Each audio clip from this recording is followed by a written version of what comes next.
bukan hanya untuk internal saja, tapi ini benar-benar kita menggait kerjasama dengan mitra-mitra yang sangat luar biasa. Di USG ini kan kita alhamdulillah baru, meskipun baru nih ya, baru berapa bulan itu berdiri, kita sudah ada 135 penelitian dari dosen internal, dan itu menggunakan dana hibah internal di Universitas Sunan Gresik.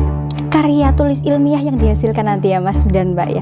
Tapi tentang bagaimana dari hasil penelitian tersebut menjadi solusi nyata, solusi bagi permasalahan masyarakat. Gimana sih caranya? Itu berangkat penelitiannya ya berdasarkan permasalahan yang ada dari masyarakat. Kita ambil tuh masyarakat yang masalah yang sedang FYP yang trending tuh apa sih? Lalu kita angkat menjadi topik penelitian yang tentunya menarik ya. Jika masyarakat seperti yang disampaikan bisa tadi, masyarakat punya kendala seperti ini, pertanyaan seperti ini, kita prakteknya seperti itu, kemudian kita tawarkan solusi dan ternyata solusinya berhasil. Jadi nggak cuma masyarakat yang dapat solusi, kita sebagai mahasiswa juga dapat ilmunya.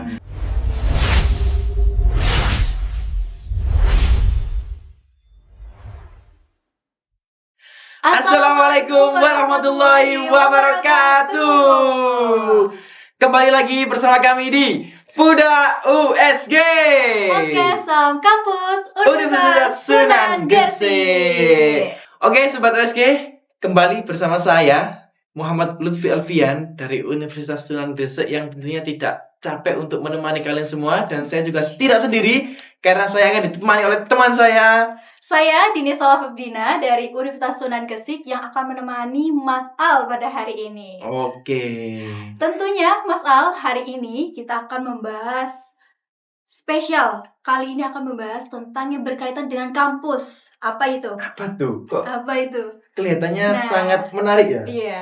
Kita akan membahas tentang riset kampus untuk solusi nyata bagi masyarakat. Wah, ini sangat menarik ya. Iya, Tapi harus menarik ngomong-ngomong ini. soal riset, apa sih riset itu, Mbak Dini? Kalau kita berbicara riset, saya terbesit tentang penelitian, Penelitian, terus tentang skripsi, skripsi, tentang apa lagi ya? Tentang pengabdian, pengabdian, tentang begadang. begadang. Tentu kan kalau kita ngerjain penelitian pasti begadang. Iya, jangan lupa kopinya. Oh iya betul. Terus kemudian hari ini kita kedatangan tamu yang sangat spesial. Tentu spesial dan ahli dalam bidangnya untuk membahas tema pada hari ini. Siapa tuh Alfian? Langsung saja, hari ini kita kedatangan Pak Misbah, Ketua LPPM Universitas Sunan Gresik, Dan Bu Syasa selaku sekretaris dari LPPM Universitas Sunan Gresik. tepuk tangan dulu untuk bintang tamu kita yang sangat Luar hebat, biasa. luar biasa. Bagaimana kabarnya Pak Misbah, Bu Syasa? Alhamdulillah. Baik sekali. Baik sekali. Alhamdulillah. Ngomong-ngomong soal LPPM nih, Iya, kan dari LPPM ya Pak Misbah dan Bu Syasha.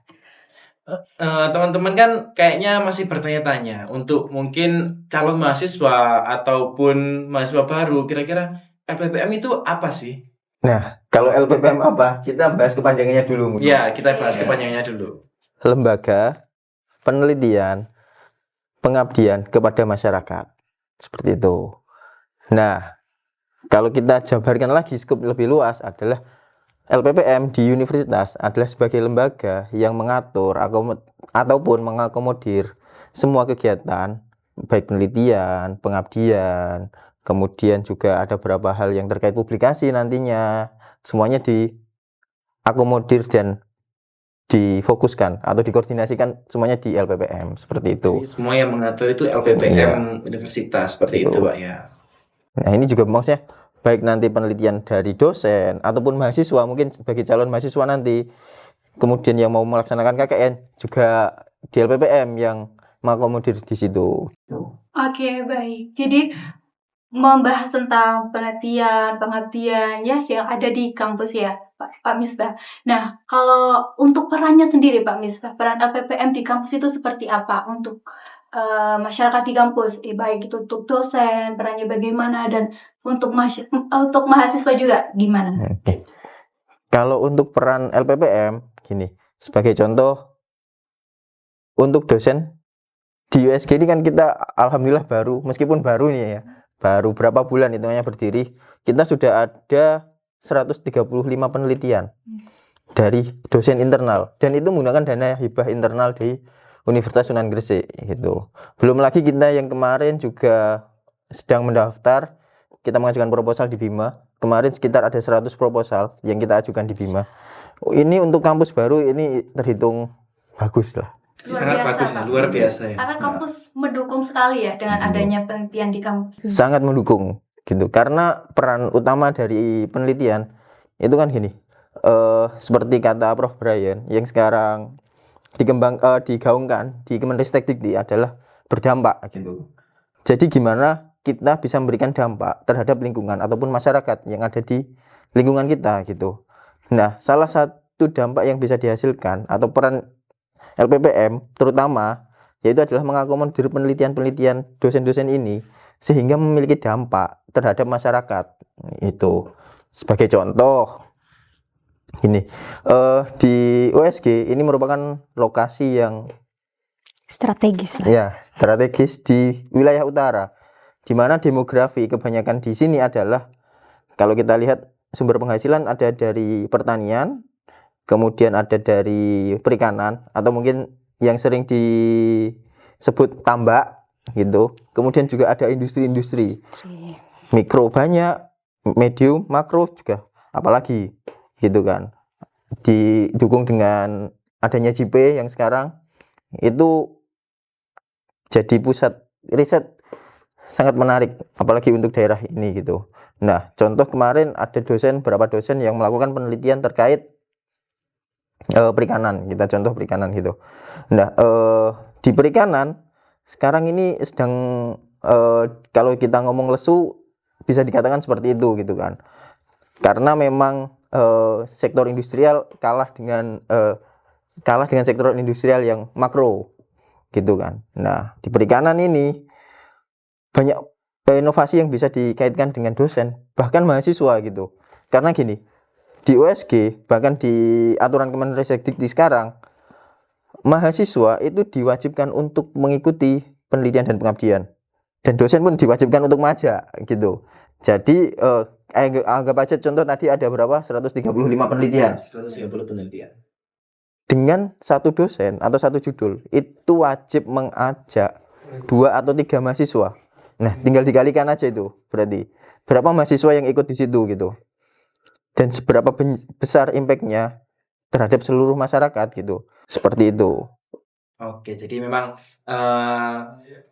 penelitian ini diharapkan berdampak langsung untuk masyarakat. Iya. Contohnya tadi seperti perikanan. Nah, tapi menurut Bu Sasa sendiri dampak yang dampak nyata gitu Bu, yang mungkin mudah dipahami oleh teman-teman calon mahasiswa maupun mahasiswa yang bisa mereka mengerti itu apa ya Bu? Dampaknya langsung ke masyarakat yang Jadi riset itu tidak hanya berhenti pada karya tulis ilmiah yang dihasilkan nanti ya Mas dan Mbak ya, tapi tentang bagaimana dari hasil penelitian tersebut menjadi solusi nyata, solusi bagi permasalahan masyarakat. Gimana sih caranya? Itu berangkat penelitiannya ya berdasarkan permasalahan yang ada dari masyarakat. Kita ambil tuh masyarakat yang masalah yang sedang FYP yang trending itu apa sih, lalu kita angkat menjadi topik penelitian yang tentunya menarik ya. Ini nanti juga daya jualnya juga pasti akan tinggi. Nah, kita laksanakan penelitian berbasis permasalahan tersebut. Kemudian, hasil dari penelitian tersebut akan menjadi solusi. Nah, nanti kan akan ada luaran dan lain sebagainya, misal kebijakan, lalu saran gitu ya, bagi masyarakat setempat untuk menyelesaikan permasalahan yang ada. Jadi, misal nih, contoh nyatanya kalau dalam bidang sosial humaniora, untuk saat ini mungkin sedang trending banget terkait bullying ya kalau dalam psikologi. Banyak sekali kasus ya. Atau mungkin terkait kesehatan mental. Kesehatan mental issues ya, mental health. Ada banyak yang mungkin mohon maaf ya ada bunuh diri dan lain sebagainya itu dari kalangan anak hingga dewasa. Nah, di sini peran kita dalam meneliti ya, melaksanakan penelitian, ya kita berangkat dari permasalahan tersebut, kita kaji, kita cari pengembangan dan inovasi untuk menyelesaikan permasalahan tersebut. Mungkin output dari penelitian yang akan kita gunakan nanti, misal hasil penelitian adalah pola asuh orang tua itu sangat berpengaruh bagi kesehatan mental anak. Berarti kalau sudah ketemu nih bahwasanya peran parenting atau pola asuh orang tua mempengaruhi kesehatan mental anak, berarti peran kita sebagai peneliti untuk mengeksplor lagi pola asuh yang seperti apa sih yang nanti bisa berdampak baik bagi kesehatan mental anak, seperti itu. Jadi nyata lah ya, melalui edukasi dan lain sebagainya kita bisa meningkatkan parenting atau pola asuh yang tepat dan bisa menyejahterakan mental anak, seperti itu. Oke, baik. Jadi masalahnya itu diambil dari masyarakat, maka penelitian juga nantinya akan juga bermanfaat untuk Balik lagi ya, untuk masyarakat. Jadi itu yang disebut dampak. Untuk masyarakat. Oke, baik. Kalau menurut Pak Misbah dan Bu Syasa sendiri melihat penelitian dan pengabdian yang sudah dilakukan oleh Bapak Ibu dosen yang sudah banyak yang dilakukan tadi ya Pak, untuk proposal yang sudah ditulis, bagaimana Bapak Ibu menilai semangat dari Bapak Ibu dosen yang sudah melakukan itu dan mahasiswanya? Kalau Bapak Ibu melihat bagaimana semangatnya mereka? Kalau dilihat dari semangat, sepertinya sangat semangat ya. Jadi kemarin kalau kita lihat data dari dosen adalah jumlah dosen sekarang yang ada. Ini karena kerjanya LPPM memang ya. Gitu. Jadi untuk sekarang yang dosen yang ada di Universitas Sunan Gresik itu ada sekitar 200-an. Gitu. Nah, kalau kemarin ada proposal yang masuk dan didanai oleh internal kampus, itu ada 135 judul penelitian. Nah, di mana? Iya, di mana satu judul itu melibatkan 3 dosen, gitu kan. Jadi hampir seluruh dosen ini terlibat, gitu. Jadi tidak ada yang dosen yang tidak melaksanakan penelitian. Betul. Gitu. Jadi punya daya tarik tersendiri Nah, ya penelitian itu. dan pengabdian di kampus ini. Oke. Jadi memang semua dosen Antusias. turut andil, Harus Antusias. itu. Dan gak hanya mereka, mahasiswa pun juga ikut terjun ikut, terjun. harus untuk gitu. mengikuti penelitian dan pengabdian. Harus dilibatkan Harus ya. dilibatkan. Iya. Gitu. Karena kalau gini Mas, dosen nggak penelitian nanti dimarahin sama dikti karena nggak bisa PKD. Itu. Udah input ya Pak. Iya. Jadi dosen juga harus ikut paket dan Paket komplit Paket paket harus. komplit yang memang Itu. harus dijalankan oleh Bapak Ibu dosen. Itu yang membedakan dosen dengan yang lain ya Pak. Nah, itu mungkin juga yang membedakan mungkin ini kan ditarget untuk calon mahasiswa dan mahasiswa lah ya. Gitu. Nah, mungkin ini yang membedakan perbedaan mahasiswa dengan siswa gitu. Kalau mungkin dulu siswa kebanyakan teori masih Teori, gitu. betul. Nah, sekarang kalau ke mahasiswa jangan harap untuk hanya mendapatkan teori dari dosen gitu. Harus juga ikut andil aktif terhadap apa yang dilaksanakan dosen. Karena gini, prinsipnya adalah teori tanpa praktek itu tidak ada apa-apanya gitu Nggak kan. ada apa-apanya. Itu sangat ya, kalau ibarat masuk kuping kanan keluar kuping kiri itu. Nah, jadi untuk mahasiswa USG ini diharapkan, dan bukan diharapkan lagi, sekarang sudah berjalan gitu kan. Diharuskan ya? Iya, diharuskan gitu bahwa mengikuti penelitian dan pengabdian bersama dosen gitu. Karena itu nanti buat apa? Yang pertama, satu, menunjang portofolio. Karena itu sudah pasti kerekod gitu. Entah nanti penelitiannya bentuk publikasi, itu pasti akan ada di database nasional gitu. Yang kedua, meningkatkan keilmuan. Ini yang paling penting sebenarnya. Paling penting. Ya, karena ya kembali lagi tadi, teori without practical it's nothing ya. Nah, di sini yang faktor kedua ini yang keilmuan gitu. Karena nanti misal contoh kebetulan saya ini juga dosen robotika gitu kan, dan kecerdasan buatan. Nah, kalau di kelas saya cuma mengajarkan, oh ini kalkulus, oh ini integral, oh ini pemrograman. Ya mereka nggak akan bisa apa-apa kalau tanpa ada praktikum gitu. Nah, praktek secara langsung yang bisa kita juga memberikan dampak. Ya mungkin kalau tadi dari Bu Sasa pola asuh gitu ya.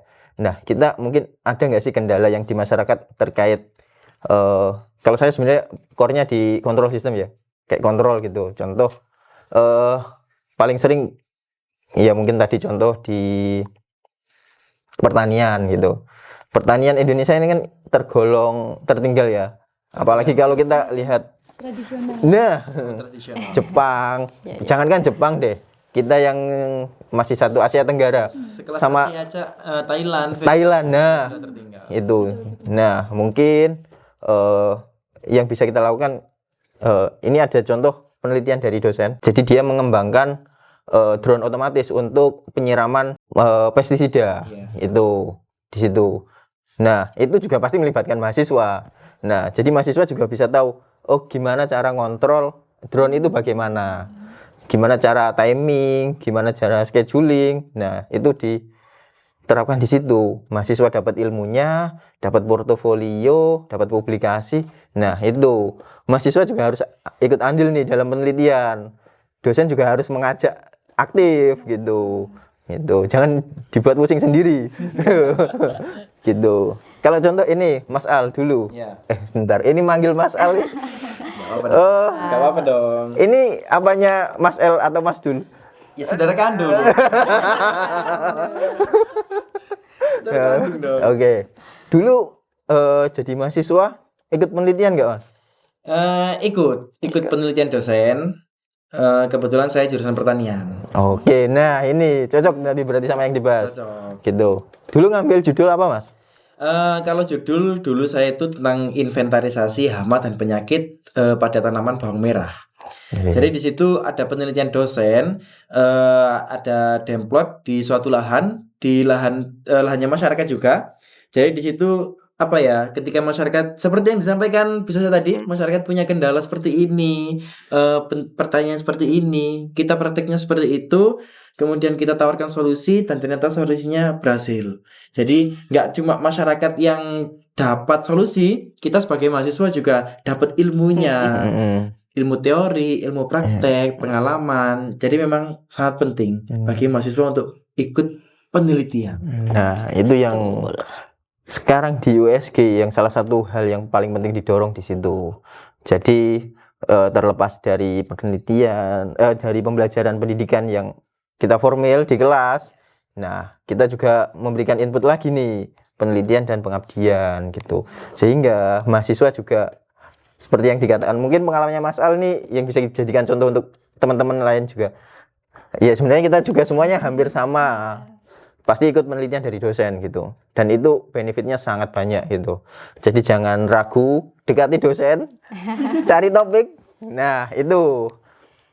Dan salah satu keuntungan besar ya teman-teman mahasiswa yang memilih kuliah di Universitas Sunan Gresik ini, karena dosennya kan masih muda-muda ya Pak. Nah. Ada aja ide dan inovasinya tuh ada aja. Jadi Iya. penelitiannya tuh menarik-menarik gitu loh Pak ya. Dan itu salah satu keuntungan yang harusnya teman-teman dimanfaatkan. Iya. Harus benar-benar mendekati dosennya dong. Harus dirayu dong dosennya. Ajak aku penelitian. Harusnya Nah, semakin Iya. ayo Pak kita gas gitu. Seperti harusnya seperti itu memang gitu. Ya, karena benefit yang didapatkan oleh mahasiswa sendiri pun juga banyak ya Pak. Ya. Bukan hanya untuk CV, melainkan juga pengalaman terkait penulisan, praktik langsung ke lapangan seperti apa, dan yang paling penting adalah bermanfaat untuk masyarakat. Betul. Dan juga jangan lupa terkait relasi, karena kita Nah, penelitian dan itu. pengabdian itu pasti Penting sekali menggandeng relasi sih. mitra kan Iya. ya. Jadi relasinya akan semakin luas untuk Ya. memudahkan teman-teman mahasiswa nanti ketika lulus punya relasi kan penting ya Pak ya. Sangat penting gitu. Iya. Dan kita menggandeng mitra-mitra besar kan ya di Universitas Sunan Gresik ini Iya Pak. gitu. Seperti mana aja Pak? Kemarin dengan JP yang kita lokal dulu lah ya, bukan lokal bahkan JP internasional, tapi memang berada lingkup itu, iya gitu. Ada JP, kemudian Polowijo kemarin ya Bu ya, ada. Kemudian kalau untuk ekonomi ada BNI, BRI, kita juga kerjasama gitu. Kalau untuk kerjasama sebenarnya sangat banyak. BRIN juga kita sekarang sedang, oh iya mungkin ini juga spoiler dikit. Kita sekarang sedang kerjasama juga dengan BRIN terkait penelitian gitu. Ada 3 judul penelitian yang mungkin akan dilaksanakan dalam waktu yang sesingkat mungkin gitu, sesegera mungkin, bukan sesingkat mungkin ya, gitu. Yang pertama terkait pengolahan sampah. Ini yang akan dikembangkan di sini gitu, karena di Indonesia emang problematika sampah ini sudah mengakar kuat gitu kan. Budaya. Menggunung-gunung Iya. ya Pak sampah. Bahkan kalau tahu Pandawara Nah. itu sampai pusing gitu. Balik lagi. Kotor lagi. Nah, itu. Kotor lagi. Nah, harapannya juga daerah terutama di sekitar Universitas Sunan Gresik ini juga bisa jadi percontohan nantinya gimana pengelolaan sampah yang lebih efektif gitu, sehingga sampah ini bisa didaur ulang, bisa dijadikan banyak hal, sehingga problematika sampah yang ada di terutama wilayah Jawa Timur bisa terkurangi gitu. Karena sampah juga di Gresik sebenarnya, tapi bagian selatan di Benowo. Oh, Benowo. Iya, itu kalau itu kan Bekasinya Bekasinya Jawa Timur. Jawa Timur, skala mini gitu. Itu yang dekat Bung Tomo itu. Iya, itu. Nah, itu kan juga problematika yang sekarang ada. Bahkan itu bukan masyarakat lokal lagi, itu nasional gitu kan. Nasional. Nah, itu harapannya Universitas Sunan Gresik bisa jadi target percontohan di situ, juga pengolahan sampah yang baik dan benar gitu. Dan juga itu otomatis sangat bermanfaat dong. Pasti sangat Dan sangat berdampak kan. Sangat berdampak. Nah, itu. Terus kemudian juga ada yang aquaculture atau yang sering disebut tambak perikanan, itu gimana kita mengembangkan inovasi teknologi yang di sana. Seperti nanti contoh yang kemarin mau dibuat adalah penggunaan sampling untuk mendeteksi mikroplastik di ikan. Itu ada. Terus kemudian ada juga yang kemarin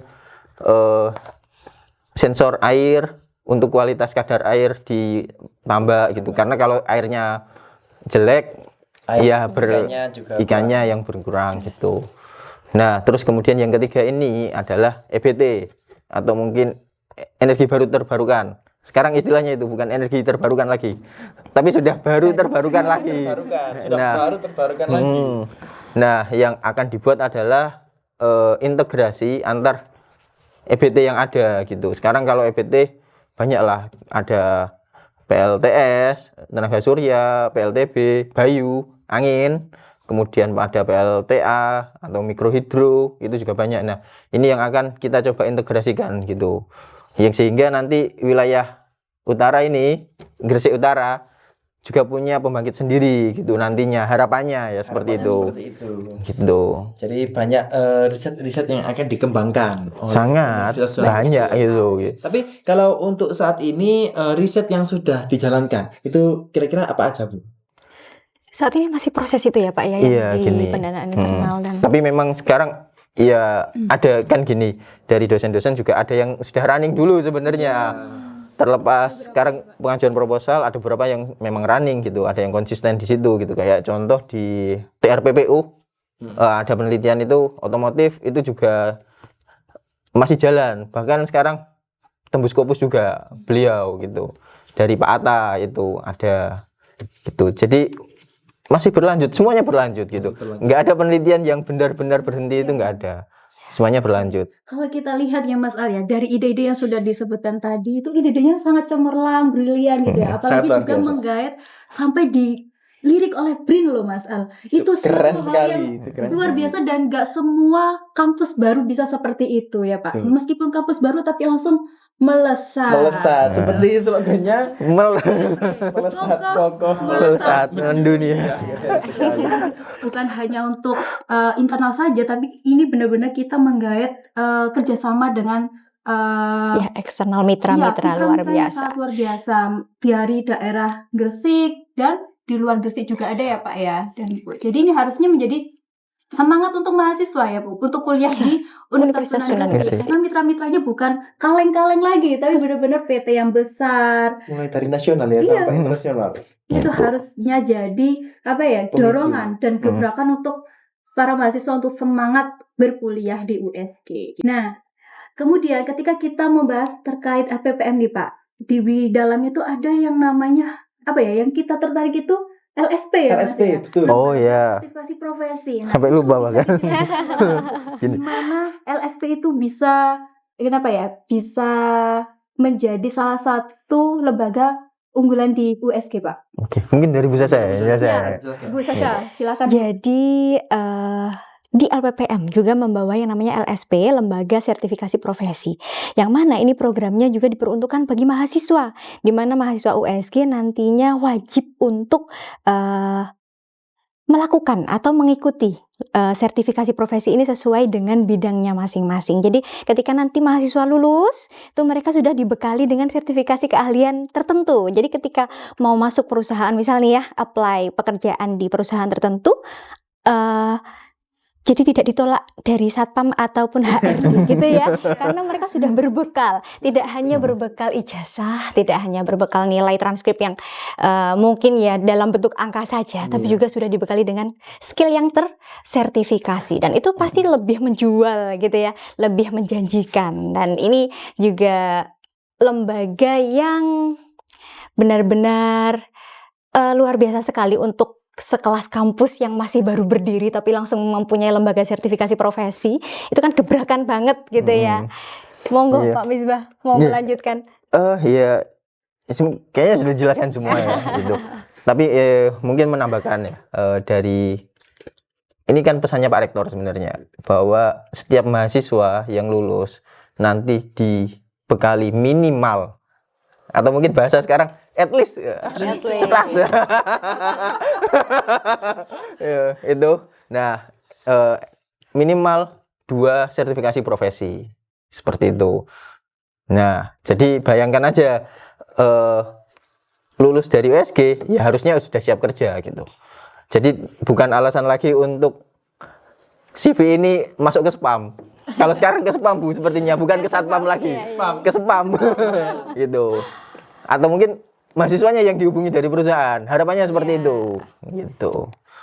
Karena at least 2 itu bukan minimal loh Pak. 2 itu sudah sangat cukup lah untuk seorang mahasiswa ketika lulus itu memiliki 2 sertifikasi, malah itu sudah dilirik sama perusahaan dibandingkan dengan lulusan-lulusan mahasiswa yang belum mempunyai sertifikasi gitu.